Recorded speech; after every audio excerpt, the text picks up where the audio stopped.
उम्मीद है आप सब खैरियत से होंगे स्टूडेंट्स।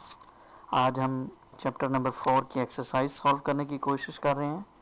चैप्टर नंबर 4 एक्सरसाइज का पहला जो क्वेश्चन है मेरे सामने खुला हुआ है। इसमें लिखा हुआ है which of the following names are legal in IBM PC assembly language. आपने 5-6 प्रोग्राम चलाकर देख लिए हैं।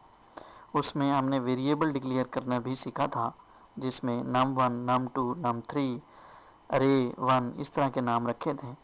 इसमें पहली ऑप्शन है टू वर्ड्स, ये एक करेक्टर से शुरू हो रहे हैं, ये लीगल नाम है, ये ठीक है ए पार्ट। इस असेंबली लैंग्वेज में आप क्वेश्चन मार्क से भी नाम स्टार्ट वेरिएबल का स्टार्ट कर सकते हैं। क्वेश्चन मार्क 1 ये भी ठीक है, लेकिन आप स्पेस अलाउ नहीं कर सकते। तो इसका मतलब है कि सी पार्ट जो है हमारा इलीगल है। असेंबली लैंग्वेज के अंदर जब आप कोई वेरिएबल डिक्लेयर करते हैं उसमें आप स्पेस नहीं दे सकते, इस वजह से ये गलत है। इसी तरीके से हमारे पास डी है, आप स्पेशल सिंबल का इस्तेमाल नहीं कर सकते शुरू में पहले लफ्ज़ में। ये डी है, ये आपके पास जो वेरिएबल है डॉट से शुरू हो रहा है, तो ये वेरिएबल भी ठीक है, लीगल है, और इसको हम चेक भी कर लेते हैं प्रोग्राम के अंदर। इसी तरीके से ई वेरिएबल डॉलर साइन के साथ शुरू हो रहा है, ये वेरिएबल भी ठीक है, नंबर से स्टार्ट नहीं हो रहा और एक सिंबल से स्टार्ट हो रहा है, तो ये वेरिएबल भी लीगल है। इसी तरीके से इस नाम के अंदर अंडरस्कोर तो मौजूद है, लेकिन ये जो आपके पास कोट है सिंगल कोट, ये इलीगल सिंबल आपने इस्तेमाल किया है, जिसकी वजह से ये वेरिएबल सपोर्ट नहीं करेगा, ये इलीगल आपको एरर यहाँ पे जनरेट देगा या वार्निंग देगा। इसी तरीके से जी पार्ट में आपके पास टी इज इक्वल टू, क्योंकि ये नाम है, नाम के अंदर इक्वल साइन इस्तेमाल आप नहीं कर सकते वेरिएबल के अंदर, दूसरा स्पेस इस्तेमाल नहीं कर सकते। और यहाँ पर टी अगर वेरिएबल के नाम से देखें तो उसने क्वेश्चन में ये कहा है कि ये लेबल है, ये असाइनमेंट नहीं हुई हुई, हमें सिर्फ नाम के बारे में बताना है, तो ये पूरा नाम जो है इलीगल है। तो एफ़ हमारे पास इलीगल है, जी हमारे पास इलीगल है। इस पे आपको डाउट हो रहा है तो मैंने एक प्रोग्राम बना रखा हुआ है यहाँ पे, ये आपका फर्स्ट प्रोग्राम है। इसको मैं ज़रा जूम कर देता हूँ, अब आपको नज़र आ रहा होगा। ये फर्स्ट प्रोग्राम है, ये यहाँ तक कोई प्रॉब्लम नहीं है। यहाँ पे मैंने वेरिएबल डिक्लेयर कर दिए हैं, ये कॉलन की ज़रूरत नहीं है, ये लेबल में कॉलन इस्तेमाल होते हैं। ये लेबल, ये हमारे पास वेरिएबल डिक्लेयर हुए हैं और उसको 2 असाइन किया है, ये डिक्लेयर हुआ है तो इसको 4 असाइन किया है। तो मैं इसको सेव कर देता हूँ, कंट्रोल एस, इसको प्रोग्राम को रन करता हूँ। ये देखें, ये मैंने प्रोग्राम चला रखा हुआ है, सी यहाँ पे लिखा हुआ आ रहा है। आप नेज़म लिखते हैं सबसे पहले, तो ये नेज़म लिखा, ये इसी फाइल का नाम दिया, example1 के नाम से था। और जैसे ही मैं इसको एंटर करता हूँ, देखें कोई एरर नहीं है। और जैसे ही मैं इस प्रोग्राम में थोड़ा सा चेंज करता हूँ, ये देखिए ये प्रोग्राम है, और यहाँ पर लेट्स से कि आप वो कॉलन देते हैं, ये देखें ये दे रहे हैं, सेव करते हैं, तो ये इलीगल था। तो मैं दोबारा इसको रन करता हूँ, तो देखें लाइन नंबर 12 में वो बता रहा है कि यहाँ पे कोई गड़बड़ शुरू हो गई है। तो इक्वल का साइन भी सपोर्ट नहीं करेगा, बाकी सारी चीज़ें सपोर्ट करती हैं। अगर आपको किसी चीज़ पर डाउट है तो इसी तरीके से प्रोग्राम में आप लिख कर उसको रन करके चेक कर सकते हैं। तो नेक्स्ट चलते हैं, हमारे पास नेक्स्ट क्वेश्चन है, ये बुक का है, ये हमारे पास बुक आ गई है। नेक्स्ट क्वेश्चन है हमारे पास, ये इसको हम बंद कर देते हैं जूम को।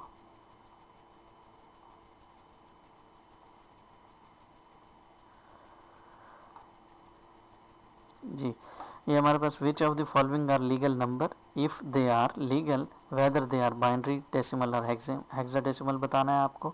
ये देखें बाय डिफ़ॉल्ट जो भी नंबर होता है 246 वो डेसिमल का होता है, तो ये लीगल है। और ये कौन सा है, डेसिमल है, तो आप इसके साथ डेसिमल लिखेंगे।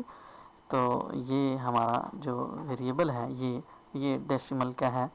मैं यहाँ पेंसिल ले लेता हूँ और यहाँ लिखने की कोशिश करता हूँ, ये डेसिमल का है, ये भी लीगल है हमारे पास। 246 ये हेक्साडेसिमल का है, तो ये इसलिए एच लिखा हुआ है, तो ये भी लीगल है, हेक्साडेसिमल का है। ये 1001 ये इसके साथ कुछ नहीं लिखा हुआ, बी लिखा होता तो ये बाइनरी होता, लेकिन यहाँ इसके साथ कुछ नहीं लिखा हुआ, तो ये कौन सा होगा, ये डेसिमल का होगा, बाय डिफ़ॉल्ट डेसिमल का होता है। ये इलीगल है क्योंकि इसके अंदर कोमा आया हुआ है और ये सपोर्ट नहीं करता, तो ये हमारे पास गलत है। इसी तरीके से नेक्स्ट हमारे पास 2A3H है, ये लीगल है और ये हेक्साडेसिमल का है। और ये नेक्स्ट FFF, ये वैसे तो हेक्साडेसिमल का लग रहा है, लेकिन अगर ये डिफ़ाइन नहीं है कि ये साइन है या अनसाइंड है, तो हम इसको साइन नंबर लेंगे। और साइन नंबर में जो पहली बिट है, ये वाली, ये जो पहली निबल है, फर्स्ट नंबर है, इसका नंबर डिजिट नंबर होना ज़रूरी है, क्योंकि जब एफ लिखेंगे तो ये 1 1 1 1 हो जाएगा, और ए लिखेंगे तो 1 0 1 0 हो जाएगा। तो ये वाली साइन की बिट ऑन हो जाएगी, जो कि हमें नहीं मालूम कि ये साइन बिट है या अनसाइन बिट है, इसलिए यहाँ पर लाजमी तौर पर 0 से लेकर 9 तक कोई डिजिट होना चाहिए, तो वो लीगल होगा, अदरवाइज़ वो इलीगल कंसीडर होगा। तो इसलिए हमारे पास ये इलीगल है, पहली बिट एफ नहीं हो सकती। नेक्स्ट हमारे पास है, हमारे पास एक क्वेश्चन, नेक्स्ट की तरफ चल रहा हूँ।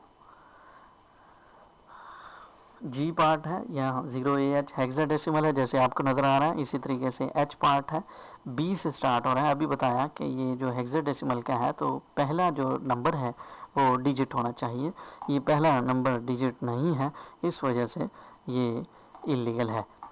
एच हमारे पास इलीगल है क्योंकि ये बी से स्टार्ट हो रहा है, इसको नंबर से स्टार्ट होना चाहिए था। आई हमारे पास 1 1 0 0 1 1 1 0 बाइनरी, ये बी लिखा हुआ है तो ये बाइनरी लीगल है और बाइनरी नंबर है, यही पूछा हुआ था इसने। इसी तरीके से हमारे पास नेक्स्ट क्वेश्चन है,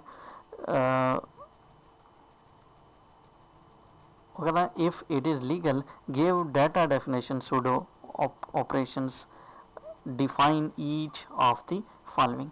अब ये डिक्लेयर कैसे करेंगे, ये वेरिएबल ए है, ए वर्ड वेरिएबल ए, ये वर्ड टाइप का होगा, ए इनिशियलाइज टू 52, इसको कैसे लिखेंगे मैं आपको इसको डिक्लेयर करके देता हूँ। वैसे तो हमने तीसरे चौथे प्रोग्राम में ये लिखा हुआ था, मैं ये लिख देता हूँ कि कैसे लिखेंगे। वर्ड को आप वेरिएबल लेबल का नाम लेंगे, सॉरी ये गलत हो गया, ये ए लिखेंगे इस तरीके से, ए वेरिएबल का नाम है।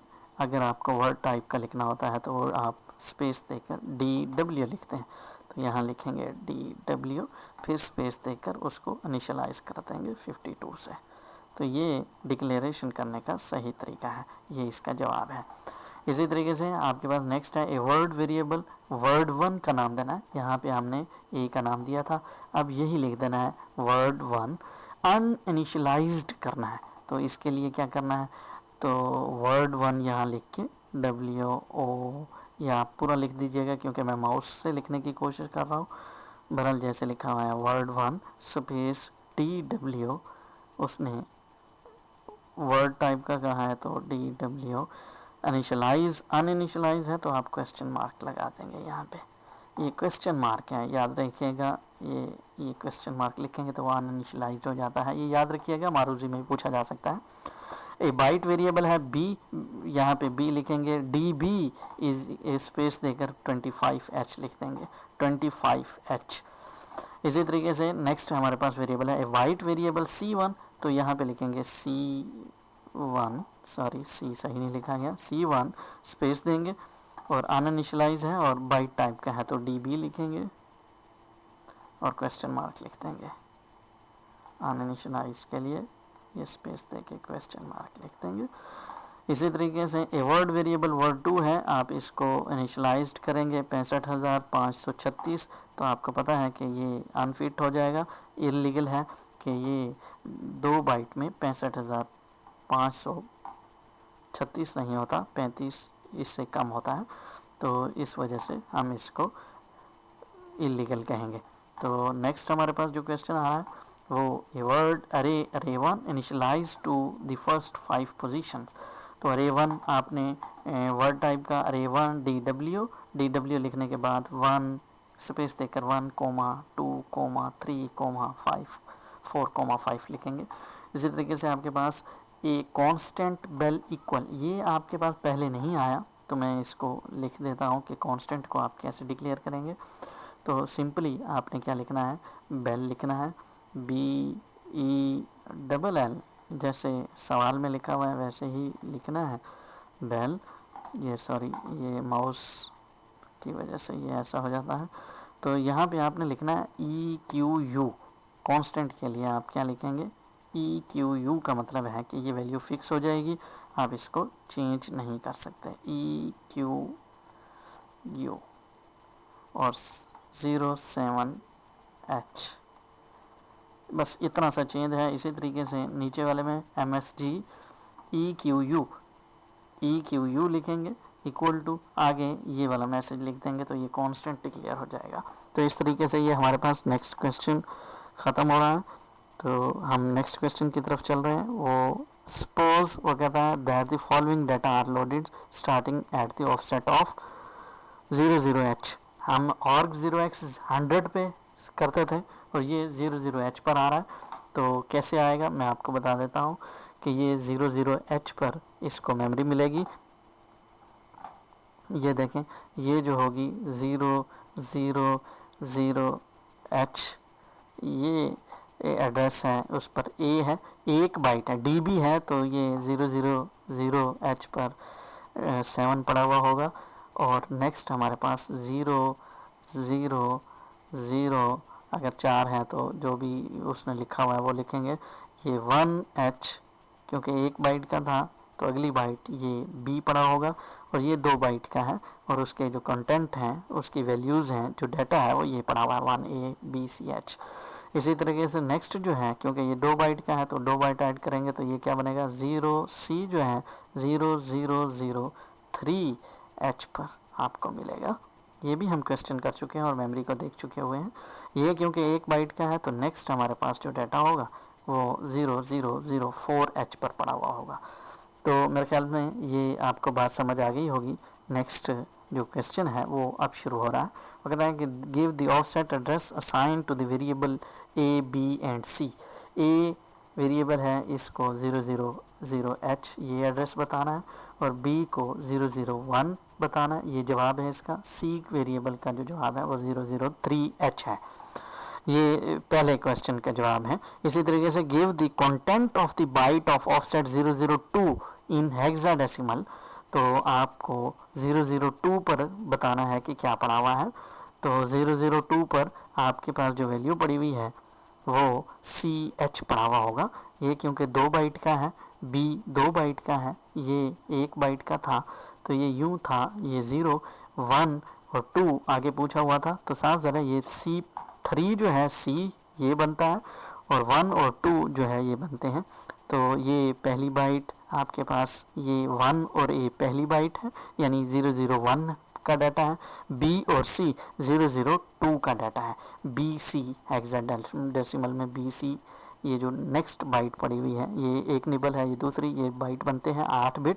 तो BC मैं फिर बताया जा रहा हूँ, ये माउस को देखिएगा, BC 002 का डाटा है, और ये 1A जो है 0001 का है। इसी तरीके से नेक्स्ट उसने जो क्वेश्चन पूछा है वो 0004 का पूछा हुआ है।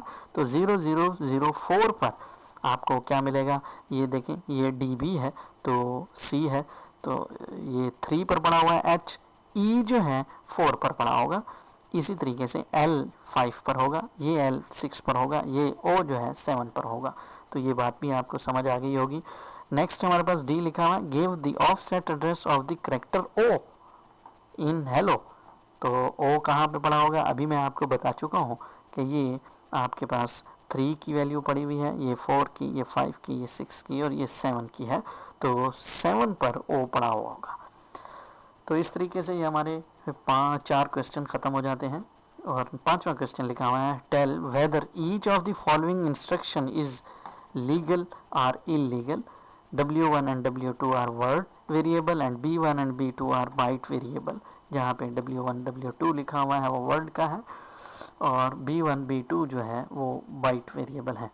तो यहाँ लिखा हुआ है मूव DS, AX।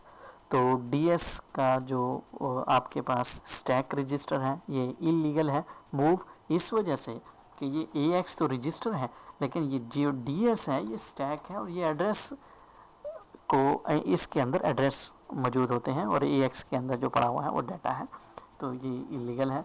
इसी तरीके से जहाँ लिखा हुआ है मूव DS, ये एड्रेस आपके पास आ रहा है 10000H आ रहा है, तो ये हमारे पास जो डाटा मूव हो रहा है DS के रजिस्टर के अंदर। तो आम तौर पर हम AX, BX, CX और DX के अंदर डाटा मूव करते हैं, और DS जो है डेस्टिनेशन है, इसके अंदर CPU की तरफ से एड्रेस आते हैं। अगर ये एड्रेस है तो ये लीगल हो जाएगा, अगर ये डाटा है तो ये इलीगल होगा। तो ये देखें मूव CS, ES जो है एक्स्ट्रा सेगमेंट है, और एक्स्ट्रा सेगमेंट के अंदर एड्रेस होते हैं और ये मूव आप नहीं कर सकते, तो ये इलीगल है। इसी तरीके से मूव एक नेक्स्ट मैं लेक्चर आपको दे रहा हूँ कि मोड्स ऑफ एड्रेसिंग, उसमें लीगल क्या है, इलीगल क्या है, तो उससे आपको ये वाले आगे वाले जो क्वेश्चन हैं 5वां 6ठा वो सही समझ आ जाएगा। तो नेक्स्ट लेक्चर के लिए मैं स्लाइड खोल देता हूँ आपके पास। ये एक स्लाइड, सॉरी जी, ये है एड्रेसिंग मोड, मैं इसको बड़ा कर देता हूँ जी। ये एड्रेसिंग मोड के हवाले से है, पिछले लेक्चर में हमने ये चीज़ें पढ़ी थी।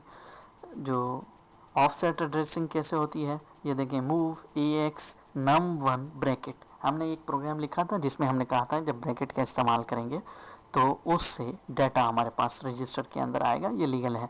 और अगर हम ब्रैकेट का इस्तेमाल नहीं करते तो AX के अंदर num1 का एड्रेस आएगा। तो ये ऑफसेट की एग्जांपल थी।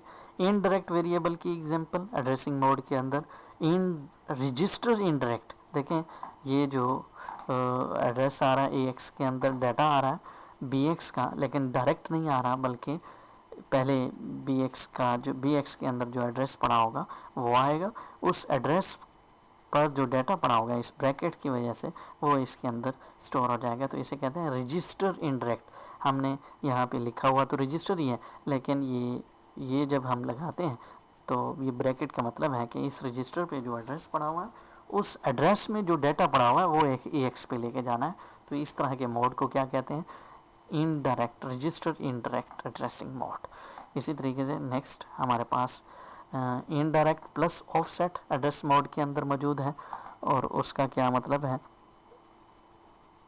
ये देखिए move AX BX plus num1, इसका क्या मतलब है कि आपके पास बेस है, BX बेस के रजिस्टर को शो करता है, तो B जिसके साथ लगा हुआ होगा वो बेस रजिस्टर होता है, बेस रजिस्टर प्लस num1 के अंदर ऑफसेट है, num1 का एड्रेस होगा, BX बेस रजिस्टर इसमें पहला एड्रेस होगा, तो इसमें ऐड करेंगे तो इस तरह की चीज़ को हम क्या कहते हैं, रजिस्टर इनडायरेक्ट प्लस ऑफसेट।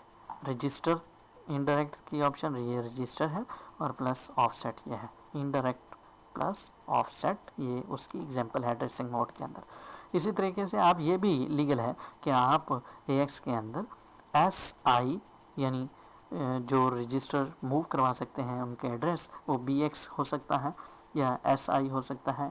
इसको कैसे कहेंगे, इनडायरेक्ट रजिस्टर है प्लस ऑफसेट। SI ये स्टैक इंडेक्स आपके पास मौजूद होता है, इंडेक्स रजिस्टर है। तो नेक्स्ट ये भी लीगल है। नेक्स्ट हम देख रहे हैं आगे हमारे पास एक स्लाइड आगे पड़ी हुई है, सॉरी, ये बेस प्लस इंडेक्स कैसे, उसकी एग्जांपल हमने यहाँ लिखी हुई है, move AX base plus index. पिछली स्लाइड में भी ये बात हो चुकी हुई है कि बेस प्लस SI, num1 नहीं लिखा हुआ, यहाँ लिखा हुआ बेस प्लस SI, पिछली स्लाइड में लिखा हुआ था SI प्लस num1, ये इनडायरेक्ट ऑफसेट थी। अब बेस प्लस इंडेक्स यानी ये दो रजिस्टर भी आपस में कंबाइन हो सकते हैं, इलीगल नहीं होगा, लीगल होगा, यानी BX plus SI base plus index कहते हैं। Base plus index plus offset यानी ये तीनों इकट्ठे हो सकते हैं, तो ये एड्रेसिंग मोड एक और किस्म है। इसी तरीके से यहाँ पर num1 है, ये ऑफसेट की एग्जांपल लिखी हुई है, ये बेस इनडायरेक्ट रजिस्टर की बात हो रही है, बेस है, ये इंडेक्स है, ये वो सारी बातें जो पीछे हमने रीड की हैं ये सारी इसमें आ गई हैं। अब आ रहे हैं आपको ऑपकोड, ये ऑपकोड है, ये इंस्ट्रक्शन है और ये इस इंस्ट्रक्शन का ऑपकोड यहाँ पे बना हुआ है। आगे जाके हम पढ़ेंगे कि ओवरराइड, बल्कि हमने ये एक एग्जांपल कर ली है, एक लेक्चर जो मैंने बनाया था कि ओवरराइड CS ES SS, ये एक ही खिड़की की एग्जांपल मैंने वहाँ दी थी कि ये ओवरराइड कैसे होते हैं। तो वो लेक्चर मेरा सुनिएगा तो आपको ये बात समझ आ जाएगी। तो ये थे एड्रेसिंग मोड। नेक्स्ट हमारे पास एक और आएगा जिसमें इल्लीगल की बात होगी। तो अगले लेक्चर के लिए मुझे इजाज़त दीजिए। Thank you very much. मेरे चैनल को सब्सक्राइब करना मत भूलिएगा। Thank you. अस्सलाम वालेकुम।